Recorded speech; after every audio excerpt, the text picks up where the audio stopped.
Semana del 1 de mayo en América Latina, el Caribe, en todo el mundo. Pero claro, vamos a poner un poco el foco en América Latina. Esta es una noticia de Band News, que obviamente habla de una medida, de un anuncio del presidente del Brasil, Lula da Silva, que anunció un paquete. Escuchen bien ustedes esto, porque van a ver que esto es un problema no solo argentino.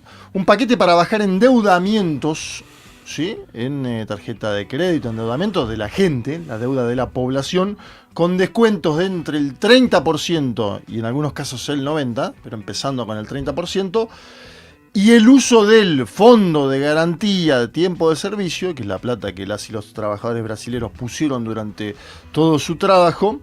Los beneficiados de este programa para acceder a un descuento en las deudas de tarjeta de crédito, entre otras cuestiones, van a estar impedidos por un año de acceder a las plataformas de juego online. Este es otro problema grande, importante que está teniendo el Brasil, que es el juego online, principalmente en hombres, ¿no? Lo tienen bastante medido, que son los hombres los que se endeudan por jugar online e intentar ganar dinero, y que son las mujeres las que después tienen que pagar esa deuda. Por eso lanza este programa. La foto 2 que vamos a ver a continuación habla del problema que tienen las y los brasileros. Después les voy a contar otras medidas que anunció Lula que tienen que ver con el trabajo. El 67% de los brasileros afirma tener deudas financieras. Es decir, acá tenemos, dentro de lo que es la macroeconomía brasilera bastante ordenada en la administración Lula 3, un problema concreto que también se muestra en las encuestas que tienen que ver con la elección que va a tener lugar en octubre próximo. Pero vean ustedes, lo traje también, y está bueno que lo empecemos a charlar, porque esto no es solo un problema de la Argentina. El de las deudas, de los cartones de crédito, el del endeudamiento familiar. Obviamente en la Argentina tenés un gobierno que no hace esto, sino que no sé qué hace. Que yo no igual en Argentina, medida. Brasil tiene un problema particular con el tema del endeudamiento, que es que Brasil tiene la tasa de interés más alta del mundo en términos reales. 13 puntos, con una inflación de 6. puntos reales, claro, pero esa es la tasa para la interbancaria. Sí. La tasa, digamos, a la que después le prestan a las familias, si esa es la tasa interbancaria, nada, podemos hacer las cuentas, pero digo, hay de 60, depende del plazo. Y hay una economía que está muy movida por el crédito. Nosotros en Argentina con la inflación estamos poco acostumbrados al nivel de... Digo, acá era común, por lo menos hasta hace no tanto, comprarse hasta un auto en contado. Brasil, una economía en la cual el endeudamiento también es la base de la economía. Todo se compra en cuotas, todo se compra a crédito, y cuando suben las tasas de interés, esas cuotas se corrigen, se empeoran. Y con la crisis, ¿se acuerdan cuando tuvimos la crisis del real en 2024? Una pequeña crisis, digo, después se revirtió. El año 2025 fue muy bueno para el real en términos de su evaluación. La contracara de esa lucha que dio el gobierno contra la devaluación de la moneda fue la suba de las tasas de interés, y el conflicto además era sobre las tasas de interés en 2024 también. Entonces un problema que para Brasil, en el cual o sube el endeudamiento o se devalúa la moneda. Es un problema, es el problema, te diría, de la economía brasileña. Y las apuestas también. Eso es más generalizado. Vamos a ver una foto 3, no, pero el tema de las apuestas en Brasil, donde todos los equipos de fútbol tienen auspiciante de apuestas, donde no es joda, y ojo con cómo llega la Argentina también en cuotas, ya está llegando de forma Ese es un problema sostenida. Para mí más extendido y grave. Dice Lula, Brasil no se puede transformar en un país de gente endeudada por las apuestas. De hecho, fíjense ustedes, él dice, vamos a aliviar el tema de las deudas familiares, pero van a estar bloqueados en las plataformas bets por un año. Y hay tanto el lobby, él dice que preferiría prohibir las bets, ¿no? Pero yo creo que es tanto el lobby que se hace difícil tomar decisiones tan drásticas, porque es tanto la capacidad de tiro que tienen estos actores. ¿Y saben si es fácil prohibir que puedan apostar? No tengo ni idea no sé qué datos tenés que dar o algo por el estilo, digo. Y mira, depende, las plataformas internacionales, no sé, Polymarket, acá si querés acceder desde Argentina está prohibido, no podés acceder, tenés que hacer una serie de cosas, la gente accede, pero digo, está prohibido, lo cual, por supuesto, es bueno. Y ahí hay otro tema, que es la de la legalización del juego y eso, que uno en general, al menos en los papeles, estás de acuerdo en la medida en la cual los problemas que genera el juego clandestino y qué sé yo. Ahora, si el juego legal, tenés que ir a un casino, tenés que... hacer una serie, ir a una agencia de lotería. Ahora, si está a 2 clics, Hay una cosa de la fricción Ujú. que se quitó en un montón de mercados que tal vez había que legalizarlos Ujú. por los problemas que generaba. Pero digo, quitarle la fricción. Otra cosa está pasando con la legalización de las drogas en Estados Unidos, que en vez de hacerse con el Estado, como se hizo en Uruguay, es el mercado en distintos lugares, que están poniendo una cantidad de psicotrópico a la marihuana que es 25 veces más fuerte que la marihuana que se conseguía cuando... Claro. Entonces... Los problemas de quitarle fricción a algunos mercados, que es bueno que sean legales, porque el crimen organizado es una porquería, pero que no es bueno ponerlos en la lógica pura del mercado capitalista y del acceso rápido que te da el capitalismo. Bueno, tiene que encontrar una solución. Y ahí lo que dice Lula, prohibir el juego por internet. Tal vez no es prohibir el juego, pero no poder acceder a una página, que tengas Sí. que hacer como en China, que te tenés que conectar para entrar a una página occidental, para entrar a las apuestas. Bueno, eso lo va a reducir. Y además hay algo que me parece que es lo que me parece que lo que le está pasando. Lo vemos mucho en Brasil para mí porque es el que tiene el gobierno más ordenado, el país que es más potencia, más importante, y un liderazgo indiscutido desde la izquierda. Entonces, que esos patitos no están como en otros lugares. Ahí sí. Ahora, y lo que me parece que estamos viendo de estos años de Lula es los intentos, creo, bien orientados, pero siempre parecen medio insuficientes, de una capacidad de transformar. Entonces voy a decir, para no irme, ¿no? Lo de las apuestas, decir, bueno, Lula aparece diciendo, si fuera por mí, y después, claro, no logra, o sea, todavía parece medio lejano la idea de una decisión soberana de un gobierno, decir, che, esto le hace mal a mi gente, listo, pum, lo mato. Y medio que hasta que no podamos ir hasta ahí, vamos a ver, todos los problemas de la política son demasiado evidentes, ¿no? Por supuesto que hay razones, vos decías, bueno, el poder del lobby, el Congreso de Brasil, que es una historieta complicadísima, lo que sea. Ahora, si las fuerzas populares no pueden tomar medidas cuando son de evidentes, digo, porque acá hay 85 datos, digo, vos dijiste endeudamiento, salud mental, todo. Si, che, no están pudiendo con esto, es muy difícil. Y te nombro algo que tiene que ver con el 1 de mayo. De Brasil. Para ver también el delirio en que están, ¿no? Este amigo Romeu Zema, que fue gobernador de Minas Gerais hasta hace poquito. Fue electo con 70% de los votos. El 1 de mayo, estamos hablando de un político importante de Brasil, por ahí no es muy conocido acá, pero es un político súper importante. Un ultraliberal, hay que decir, al estilo Milei en sus ideas. Por eso. ¿Y qué propuso discutir el 1 de mayo en Brasil? Espectacular. Que los niños puedan trabajar. Vos decís, che, pero sí. Sí. Metieron un acto que no le fue bien en Entonces, contra de la reducción de la jornada. Bueno, laboral. pero escuchá. De la escala 6x1. Pero escuchá, o sea, te lo digo así, y vos decís, bueno, pero... Y entonces, y hay y la argumentación es que en Estados Unidos los nenes reparten el diario en las casas. O sea, la argumentación es lo sofisticado de la argumentación es esto que acabo de decir, pero si en Estados Unidos, como alguien que está comentando una película que vio el fin de semana, Sí. una película de los 90, porque ya no hay diario casi en papel, o sea, entonces además es una especie de abstracción pelotuda, pero no dejaría de notar que hay un intento de los políticos de derecha de esta época de llevarnos cada vez más lejos. En Brasil es legal laburar de los 14, ¿eh? No es que ya es legal de los 14. Y el flaco dice, che, pero ¿y por qué un nene no va a poder ayudar a su familia? Entonces, ojo que de un lado están planteando esa y del otro lado no estamos pudiendo transformar. Aprovechemos Está el complicado, el ¿viste? centro que tira Vázquez para ver el video de Lula hablando sobre el fin de la escala 6x1. La escala 6x1 es el tiempo que trabajan las y los brasileños actualmente, que son 6 días de trabajo, un día de descanso, 44 horas semanales. Están pidiendo llevarla a 40. Esto también está interesante para debatir en la Argentina, que tiene 48 horas semanales de trabajo, uno de los países occidentales que más trabaja, y con salarios en este momento que usted nos está mirando totalmente depreciados. Vamos a ver a Lula da Silva en el video 4 en la entrevista sobre el proyecto de ponerle fin a la escala 6x1, proyecto que está en la Cámara de Diputados y que tiene que tener tratamiento en las próximas semanas. Agora a questão do 6x1, a questão da escala é o seguinte, cara, o que é que nós precisamos fazer? Não é possível que a gente ainda está quase 60 anos trabalhando 8 horas por dia. Sabe? Não é possível que com o avanço tecnológico que houve no mundo, a gente não possa diminuir a jornada para deixar um tempo mais livre para estudar, para o lazer, para cuidar da família. Bueno, vean qué sencillo lo que dice. No es posible que estemos casi 60 años trabajando 8 horas por día. Una cosa que es tan simple de entender y de ver que uno, ¿viste? No es posible que con el avance tecnológico que hubo en el mundo no podamos disminuir la jornada para dejar un tiempo más libre para estudiar, para cuidar de la familia.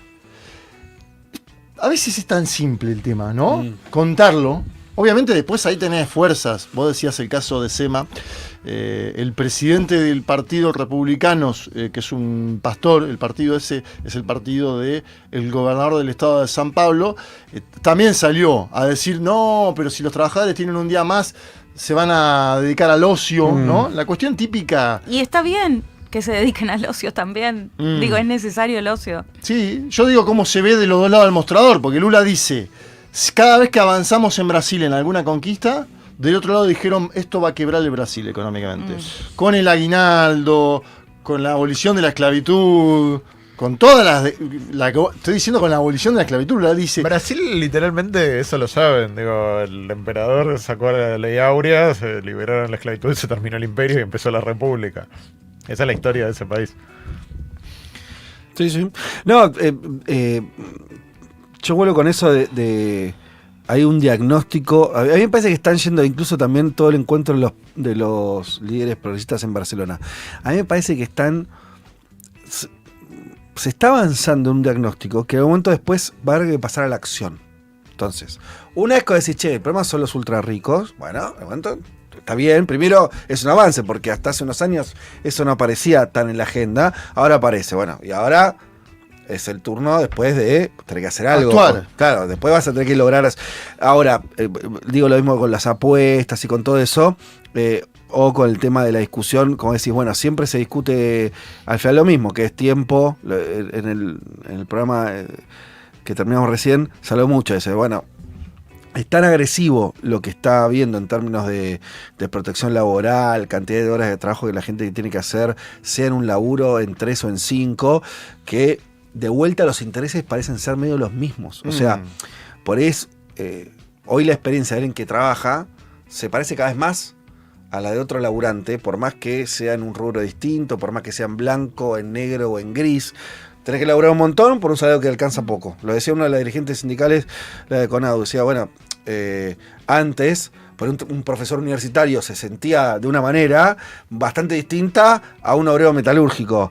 Y hoy, viste, qué sé yo. Gana más el obrero metalúrgico. Sí, o lo gana muy poco, los dos tienen condiciones muy malas, a lo que voy. Entonces, está ese tránsito, y me parece que de vuelta ahora está la identificación de quién está enfrente y qué puede hacer un gobierno con eso. Por ahora es poco lo que está pudiendo hacer, pero yo digo, para ver algo que me parece positivo de los últimos meses, los últimos años, es que empieza a haber una identificación, decir, che, esto está malo, esto no está bien, acá es donde está la guita, y me parece que después vendrá la etapa de hacer cosas con ese diagnóstico, que es la que todavía no aparece. Aprovechando que citaste lo de Barcelona, vamos a ver 2 primeros de mayo de gente que estuvo en Barcelona. Primero es la fotografía número 5, estoy hablando de la presidenta de los Estados Unidos mexicanos, Claudia Sheinbaum. Vamos a trabajar mucho el tema Sheinbaum en México porque hay serias complicaciones en una gobernación, lo vamos a trabajar.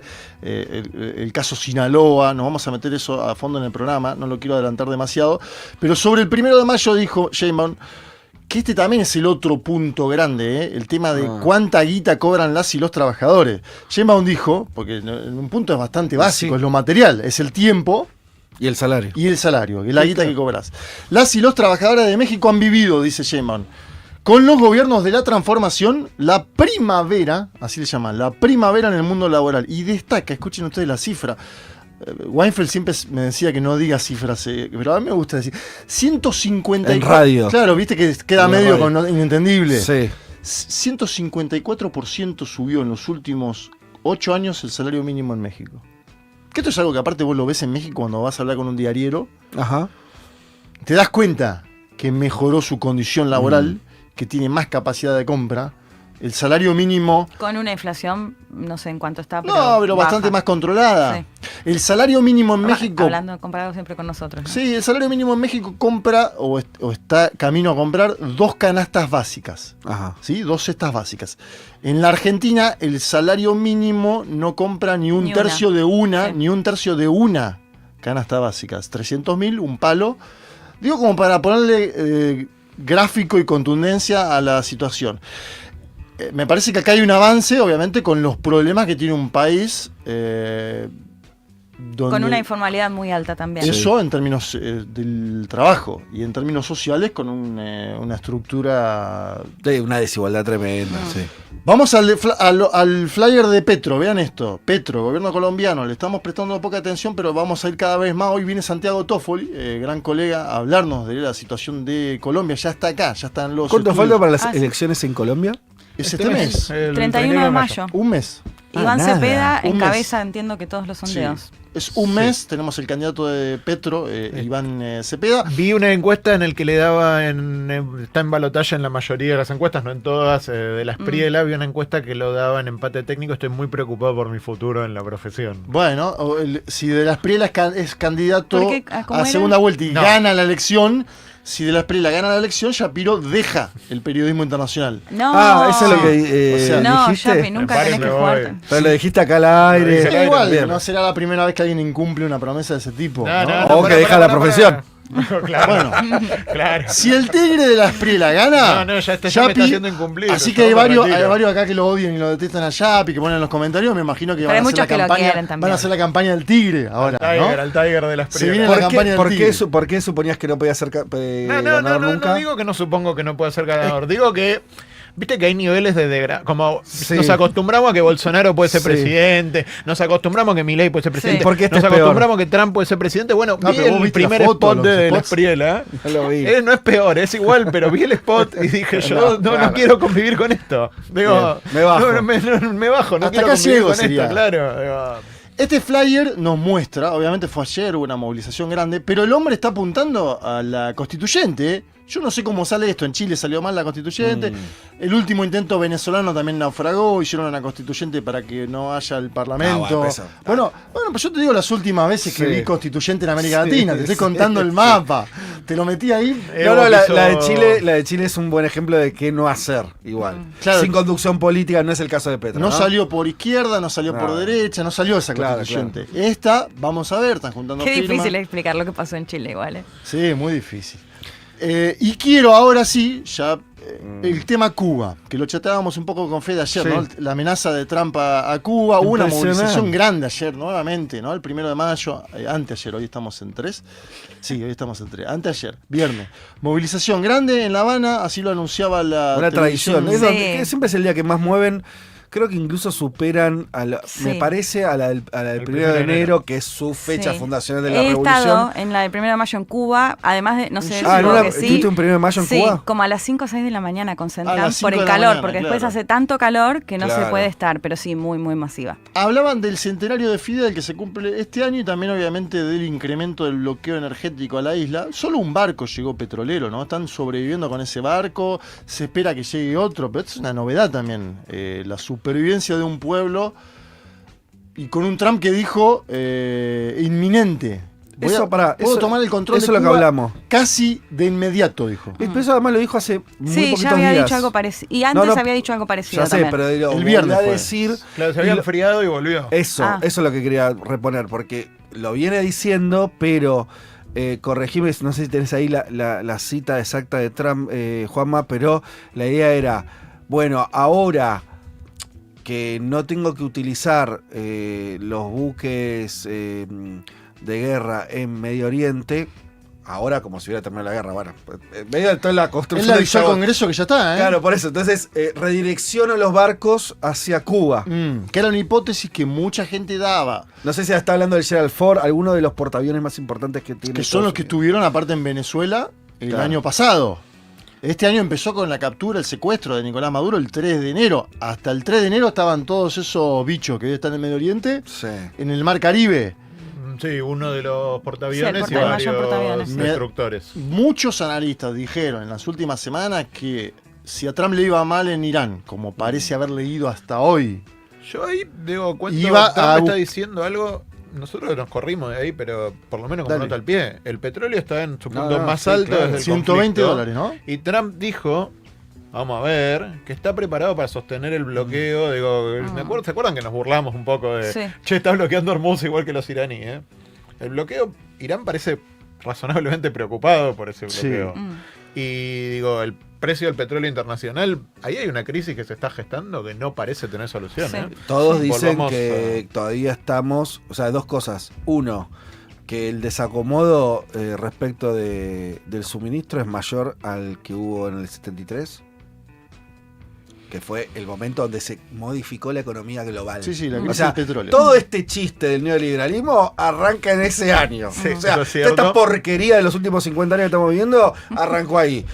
Y los que saben del tema dicen, che, mirá que este desacomodo es igual o más que aquel, veremos. Pesa menos el petróleo, pero el desacomodo es este coso y el petróleo sigue siendo pesadísimo. Claro, sí, no pesa tanto, pero sí, total, por eso. Entonces, y después lo otro distinto es que en ese momento las decisiones políticas no las tomaba alguien, o sea, quiero decir, en Estados Unidos había algo así como una elite, Un sistema. más o menos, claro, un sistema que funcionaba. Bueno, ahora están bajo las decisiones de este tipo más caprichosamente. Entonces, y lo de Cuba, Juanma, digo, yo también tomo nota, me parece, de lo mismo, en el sentido de que Trump está re loco, pero sus obsesiones son sus obsesiones. O sea, así como encaró Venezuela, algo hizo ahí. Encaró Irán, algo hizo ahí. Entonces lo de Cuba, hasta ahora, primero que igual ya hizo ese bloqueo, está recontra fortalecido, no llega petróleo a la isla, salvo Un solo ese petrolero barco- llegó ese hasta barco en los ruso. últimos 4 meses, una locura. Claro, el tema es que le pasa lo mismo, me parece a mí, que le pasa con Irán, salvando las distancias, y con Venezuela, que es la primera acción que él comete no tiene el resultado esperado. O sea, en Venezuela no hubo cambio de gobierno, en Irán no hubo cambio de gobierno. Claro, Cuba es mucho más débil que esos dos otros países. Pero, El resultado de Venezuela está contento igual. Sí, claro, para mí sí era el esperado. déjame decir, lo de que está contento no sé. Quiere decir, Vos como en te términos parás fácticos, del lado de Michel o de Delcy en la disputa esa. Viste que Michel ¿Viste lo de salió a Michelo? criticar muy fuertemente al gobierno de Delcy. Obviamente yo creo que también dolido Mirá, por salir de ya voy a tomar la de Yapi. Si habla de Michelo me bajo. O sea, si hago 7 programas con Bueno, pero como 8 años postura, de... como postura. 10 temporadas, no le bajes el precio. ¿Del lado de Elías Jawa o de Delcy, digamos? Elías Jawa. No, yo no te digo que Pará, te agrego un comentario para lo de Venezuela Sí. y Cuba. Díaz Canel, que no quiere ser Maduro, en el sentido de que no quiere estar en Nueva York con su esposa, salió a movilizar fuerte el 1 de mayo, video 8, y Díaz Canel, las declaraciones que da en los últimos semanas y meses, si van a venir ellos, yo voy a aguantar. También es verdad que en un punto era la épica bolivariana, ¿no? Del chavismo, así vamos a aguantar.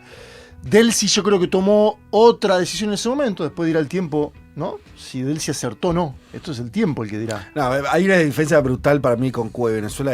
En Venezuela vos tenías una deslegitimación producto de elecciones que había perdido el gobierno y salió a decir que no. En Cuba No llegó por no hay una elecciones. discusión interna, en Cuba no hay una discusión política interna fuerte. La oposición hace décadas que está fuera de la isla. Entonces, digo, no hay mucho para discutir ahí. Primera diferencia. Segunda diferencia, me parece que no veo ninguna perspectiva de cambio de gobierno si no se produce un escenario dantesco, o sea, de bombardeo, de invasión. Bueno. O de estallido interno social. No, Pero eso, si no eso pasa, me la parece, gente eso se va. no pasa en ningún país. O sea, eso yo empezaría a decir como A ver, dale, me regla gusta. histórica. Quiere decir, bueno, no hay cambio de régimen. Cuando hay un ataque interno, no suele haber sublevaciones exitosas que lo derriben. Y me parece que en ese sentido, hasta, mira, te digo, Padura es un escritor que estuvo dando entrevistas. Está ahora todo. acá, ¿no? Está en la acá, Argentina, está en la Argentina. Lo escuché en Radio con vos y es alguien no crítico, mega hipercrítico Sí. del sistema cubano. Y dice, sí, todo bien muchachos, pero el destino de los cubanos le decimos nosotros. Y eso me parece Sí. que es algo muy Yo creo que los cubanos en eso característico hay una de diferencia. Cuba, ¿me entendés eso? Y hay una diferencia con Venezuela, que había algunos actores que apostaban a la invasión que la querían, que la deseaban y que después dirán no la quería tanto. Estoy hablando de la señora María Corina Machado. Consta que ella, que digamos en su momento deseaba una invasión. Ahora que él no le salió como ella lo deseaba, posiblemente la esté mirando de otra forma, ¿no? Y me parece que también, si bien yo ahí me parece que Cuba recibió un apoyo muy tibio de la región hasta ahora. Digo, ese barco, el único barco que vino de Rusia. Metete un poco en eso que me No gusta. vino de México, no vino de vino Brasil. conversado con Estados Unidos, además. ¿Cómo? Y vino conversado con Estados Bueno, Unidos. uno puede suponer que Putin avisó a Trump, yo voy a hacer esta. No sé si pidió permiso. No, pero más si- allá de eso, creo que hay un interés relativo en los Estados Unidos en que no haya una crisis humanitaria terminal en Cuba, no quiere imágenes de Gaza en Cuba. No sé por qué vos suponés ese humanitarismo norteamericano. Yo no es lo un veo. humanitarismo, creo que es un tema de propaganda, no es otra cosa. Bueno, pero no lo sé. Pero bueno, digo, o sea, claro. la verdad que están apretando de una manera que es totalmente Sí, es descarnada. brutal. O sea, me Sí. parece que buscan el caos, quiero decir. Buscan O sea, el ya en el caos, momento en el que yo planteas estoy que le hablando tengan del que pedir límite. permiso para venderle petróleo, digo, en el caso de México, por ejemplo, que Sheinbaum lo Pero quería creo que hacer. no quiere, justamente lo que no quiere es una imagen de un país latinoamericano que esté entrando ahí. Pero no bueno, sé, esa no es sé, mi no sé, posición. no sé. Yo creo que intentan que se destruya todo lo posible. Pasa que, en fin, hay algún... O sea, me parece que Rusia algún teléfono levantó y dijo, bueno, pará, este barco llega. Como dice ya, pidió con cierto acuerdo, supongo. Me parece que en algún momento, al menos las dos potencias sudamericanas, latinoamericanas, México y Brasil, algo deberían poder hacer con Cuba. Me parece... Sí, ya lo dijimos acá, Juanma, me parece que buscas que te repita lo que dije. El nivel de despoder que significa de humillación para México y Brasil, que no puedan mandar dos Sí, gotas de eso petróleo, digo, que sí. no puedan tener un gesto solidario con Cuba, me sigue pareciendo asombroso. Me parece que habla de una debilidad muy importante. No sé, porque a Cuba le están ayudando Rusia con ese barco y los chinos con la matriz energética, según entiendo. Digo, Fue unos paneles solares, sí. pero Aún no así, te va a- igual- Sí, no sé si los paneles solares es un chiste, ¿eh? No, No sé. pero no, no te yo van a no. resolver nada. Bueno, digo. como sea, pero No digamos. te va a cambiar la matriz energética, es Sí. el 80% petróleo, no vas a resolver mucho con... Veamos a pero- Díaz Canel en la movilización del 1 de mayo. Estamos buscando similitudes y diferencias con el caso venezolano. Ahí está Miguel Díaz Canel, bastante deportivo, bastante gente, esto también hay que decirlo. Poca cobertura de esto en las agencias internacionales. Costaba, cuando cuesta encontrar algo así en este mundo de que encontrás todo de toque. Bueno, ahí estaba, ¿no? Con una prenda deportiva. Este hombre no quiere ser maduro en el sentido de que dice que estar dispuesto a defender su vida hasta las últimas consecuencias, de que morirá si hay una invasión, así lo dijo en esos términos, ¿no? No, pero además una cosa, el daño en Cuba que sería que se lleven a Díaz Canel es nulo para el efecto de gobernabilidad. Si en Venezuela algo decía, porque Maduro, el madurismo y no sé qué, en Cuba, o sea, qué sé yo, además es un líder bastante burócrata, quiere decir, no digo, no es Fidel O sea, decir Castro, que no implicaría la caída del régimen, ¿no? Bueno, La caída parece del un- gobierno cubano. lo más mínimo. Sí. Entonces, Para mí lo subestimaron, ¿no? Porque Trump diciendo va a caer solo, ¿no? De algún modo, bueno, les bloqueamos todo económicamente, no sé si apuntando a que haya manifestaciones, movilizaciones. apuntaban a eso, el Para estallido mí, interno. sí, para mí al principio y después de Venezuela, Trump apuntaba más a que con Cuba eso lo iban a bloquear económicamente y eso lo iba a terminar de hacer Hubo caer una al movilización gobierno. en el interior contra una sede del Partido Comunista y yo creo que ahí la Casa Blanca dijo va a haber estallido interno. Por ahora no lo hay, al menos como lo dijo José Nathanson, Sí. en las dimensiones del 2018-19, que había protestas un poco más grandes. No lo hay ese tipo de protestas. Esa es la otra verdad, digamos, no están.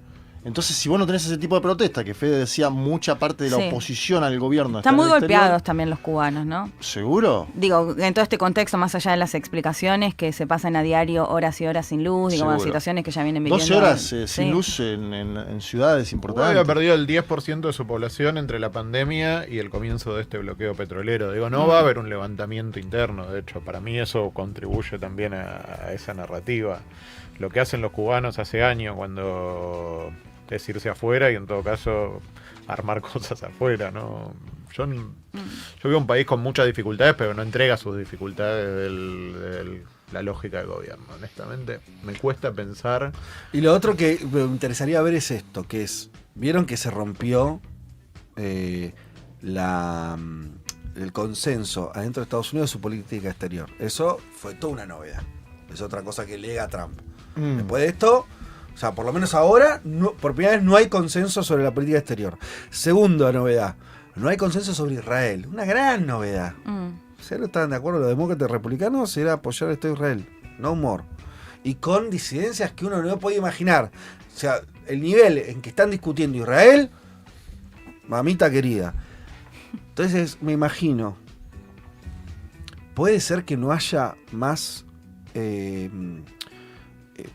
unicidad sobre la política respecto a Cuba, que también la había. Bueno, y con Marco Rubio igual ahí también, ¿no? Claro, pero a lo que voy es, yo siempre estoy pensando en los demócratas, más allá de las diferencias adentro del Partido Republicano. Está bien. Digo, estuvo lo de Obama como un momento de apertura y todo, pero viste, el bloqueo siempre parecía como, bueno, pero esto... sí, ninguno lo levantó en definitiva. Y yo no sé si no, todavía no lo veo como se ve la diferencia con las intervenciones militares y con Israel. Con Venezuela algo se vio. Empezó a haber demócratas diciendo, che, lo de Maduro fue un ataque, fue una guerra. Bueno, me parece que con Cuba puede llegar a haber también un quiebre. Yo creo que eso está en construcción, Digo, ¿sí? Creo que lo de Obama es un paso en ese sentido. Y hay un fenómeno que me parece que siempre contuvo los cuestionamientos al bloqueo y eso, que es Cuba como asunto de política interna del Estado de Florida. Claro. Hoy hay un tema con el Estado de Florida. El Estado de Florida se ha convertido en un bastión republicano que no lo era. Digo, era un Estado que estaba en disputa y donde los demócratas ganaban, y ahora ganaban esta elección pequeña en Miami, pero digo, ganaban históricamente a nivel presidencial en Miami. Y eso se ha dado vuelta de una manera en la cual si empiezan a percibir que es estructural, si empiezan a percibir que sus discusiones las tienen que dar en Texas, donde los inmigrantes son mexicanos, o en va a perder peso Arizona, el elemento Cuba. La capacidad extorsiva del exilio cubano por su peso electoral se va a diluir para los demócratas hasta volverse insignificante. Y digo, ya son muchas elecciones en las que Florida en realidad votó a la derecha de la nación. Claro. Entonces, las barreras de contención que había para discutir esta política, que hace décadas que el establishment estadounidense cree que es ineficaz, cree que ha traído más problemas que soluciones, porque no es solo una cuestión de que Trump es un desatado, de que Trump es un loco, por lo cual no hacían cosas como la de Venezuela. En general, muchos tipos que pertenecen al establishment de seguridad de una potencia imperial miden que eso les puede ser malo en el largo plazo. Que bueno, te puede salir una, otra, pero digo, en general te trae consecuencias malas, digo, como Vietnam, sin ir más lejos. De eso invadir países no es fácil, no es bueno, después tenés que sostenerlo, Bueno, cuando la doctrina de muchos se pueda llevar al sentido común de la política, me parece que la mirada de Cuba que tiene el trumpismo, que tiene Marco Rubio, que tienen los republicanos en general, muy difícilmente sea tolerada por el Partido Demócrata como fue tolerada todos estos años, porque cualquier doblez te generaba un problema, que el caso de Clinton con Elian González lo terminan devolviendo a su padre, pero fue un escándalo, ¿se acuerdan? Bueno, digo, el gobierno no quería devolverlo, está bastante conocido ese caso. En los 90, el gobierno lo quería devolver, digo, y no podían encontrar la manera de presentarlo ante la sociedad estadounidense. Bueno, eso para mí se está terminando y se va a terminar de terminar. Bueno, ojalá que que llegue a tiempo, como se quebró muchas de esos consensos de la política exterior norteamericana, que para mí es el dato político, hay que ver cómo lo puede reconfirmar un montón de cosas eso, si los demócratas vuelven al poder y lo que sea. Lo de Cuba me parece que es parte de esa posible. Les propongo en estos últimos minutos una especie de cambio de frente, volviendo a lo de tiempo ocioso. Hay un hombre que se va a cumplir ahora dentro de poco un año de su fallecimiento. Estoy hablando de José Mujica, el 13 de mayo. Un hombre que acá, bueno, de hecho lo pudimos entrevistar en La Chacra, esas cosas impresionantes de este programa. Cosas que te quedan. 10 temporadas y en una de esas tuvimos qué sé yo, el azar de entrevistarlo. Leti también lo entrevistó en su momento, digamos, no sé, esos son cosas que nos vamos a llevar nosotros para siempre. Pero Mujica, hablando de la libertad, el tiempo, el trabajo, el ocio, lo traje porque esto es... escúchenlo, no sé, yo lo vi esta semana y dije, chip, esto hay que llevarlo el domingo. Video 9, Mujica, dale. ¿Qué es la libertad? La libertad es gastar el tiempo de tu vida en las cosas que a ti te motivan. Cuando vos multiplicás las obligaciones, no sos libre.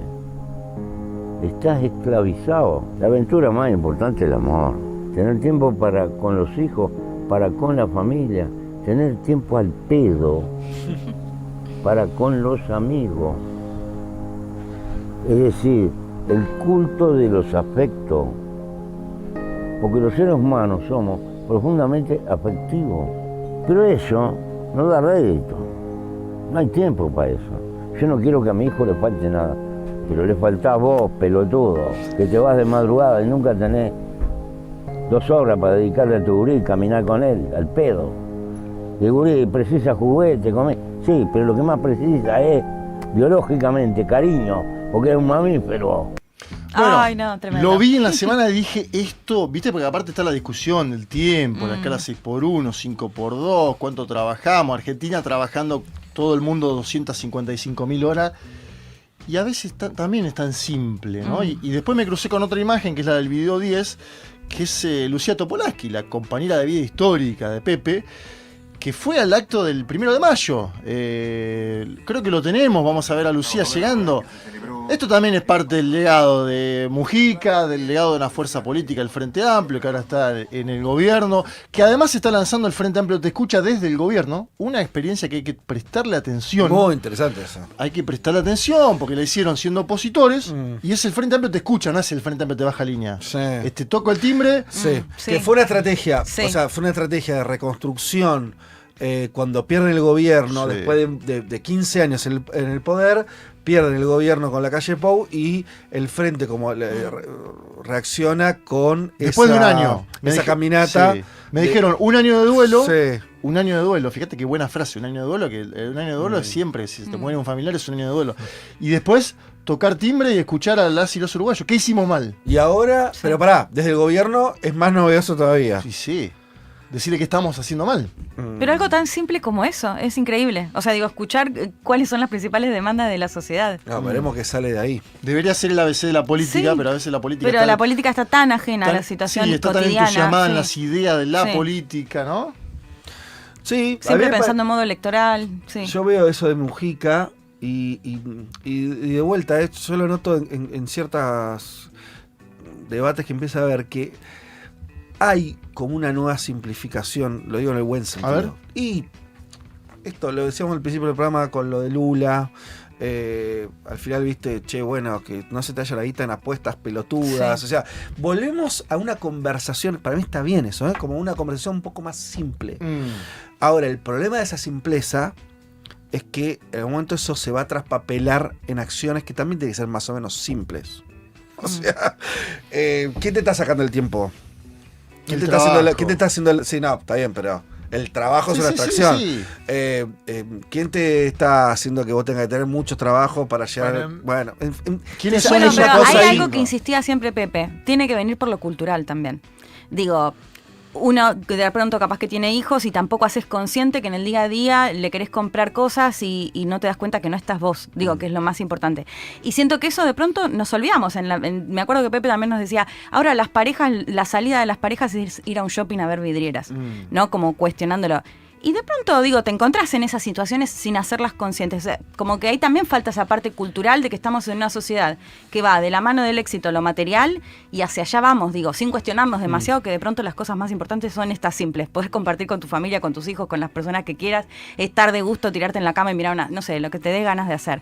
Digo, me parece que eso va de la mano de lo cultural, que estamos como muy en el día a día sin cuestionarnos nada. Voy a hacer un anuncio final antes de pasar al programa. Tenemos un programa aparte cargadísimo. Leti va a estar con Taiwán, China, América Latina. Yapi va a estar con Trump, el Supremo estadounidense y las midterms.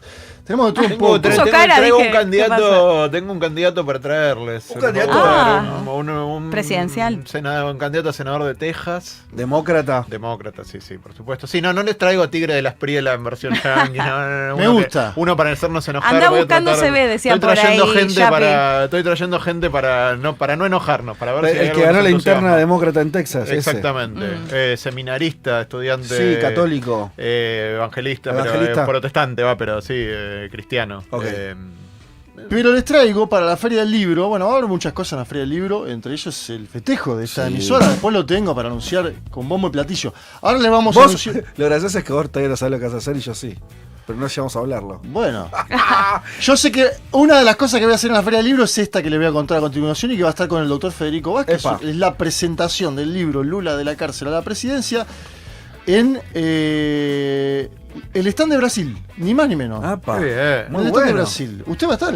Sí, Está sí, ahí me en el veo que flyer. estoy ahí. Está ahí en el flyer junto a José Nathanson. José Nathanson es director de la edición Cono Sur de Le Monde Diplomatique. Federico Vázquez es director editorial de ediciones Futurac. Y aparte uno de los editores del libro, junto a Leila Gamba. Bueno, vamos a presentar porque este libro salió en 2023, pero tiene algunas claves de debate de lo que es la elección de este año en Brasil. Son los mismos apellidos, Lula versus Bolsonaro. Sí, cambió Y en muy el- poco todo. Y en el medio pasó Sí. un gobierno de Lula, que algunos dicen fue el mejor, que otros dicen, bueno, no fue tan el mejor porque las encuestas lo marcan en empate técnico. Vamos a debatir qué fue este gobierno de Lula, el Lula 3. Vamos a debatir cómo están el lulismo y el bolsonarismo, las fuerzas políticas que van a dirimir la elección, y qué se juega en octubre tanto para Brasil en particular como para América Latina en general. Miércoles 6 de mayo, 20 horas, stand de Brasil, 1801, pabellón amarillo. Además está cerca del stand de Big Sur, ¿no? Donde están los libros de ediciones Futu. Así es. Bueno, vénganse. Ese día hay desde las 20 horas entrada gratuita en la feria. Durante el día con cuenta DNI entrada gratuita. Cuenta DNI creo que casi todos tenemos la aplicación descargada. Pero justo festeja ese día. Descárguensela, cuenta está DNI. muy buena. Bueno, y los que quieran entrar, si no nos escriben a nosotros, vamos a ver la forma de que estén y puedan estar presentes en la presentación ¿Qué de, es ese uso, del doctor libro. Es un buzo. Veo un pajarito. Es un buzo que se puso Iker Muniain cuando llegó a San Lorenzo de Almagro. Tiene un pajarito abajo del logo de la Un empresa. cuervito, un cuervito. Está Ah, lindo el mirá, cuervito. está bien. Creo que así podemos empezar. Va a estar Santiago Toffoli, ya está en nuestros estudios. Santiago Toffoli, uno de los periodistas con más proyección. Se en queda el con tono. nosotros, ¿no? Sí, va a estar Qué todo el bueno. programa. Te puedo leer, mira, yo no sé leer mensajes del chat, pero justo vi ¿Qué el te pasó teléfono hoy de que reojo leíste? y leo este.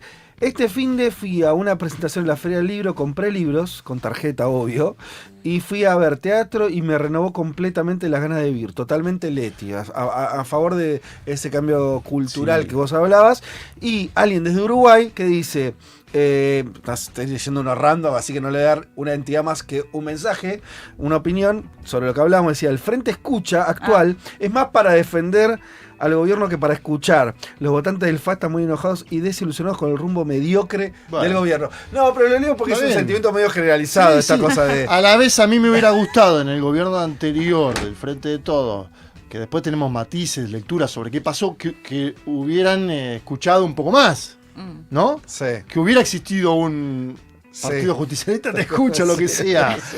Pues, acá es que yo me imagino que no sería una mateada tranquila. A lo sillazo termina, No sé ¿no? cómo gestionás esa. Porque nosotros hicimos un documental sobre peronistas que Está muy sacamos bueno, hace lo vi, poco. lo vi, ¿Te lo vi, gustó? lo vi la semana, me gustó mucho. Y bueno, ¿viste? Hay un picor ahí. Me gustó muchísimo porque está bien filmado. Véanlo, peronistas, lo hiciste con Hernán Lucera Así y es. fue la idea de ambos. Sí, sí. Me gustó mucho Y ese documental, che. Está muy bien. Es más, pensé en posibles documentales. Después así como nos estamos pasando pelota y cosas, Qué bien. pero. Empezamos, ya estábamos empezando, ya lo hicimos 1 hora, pero si quieren escuchamos a Moyo y largamos. Vamos.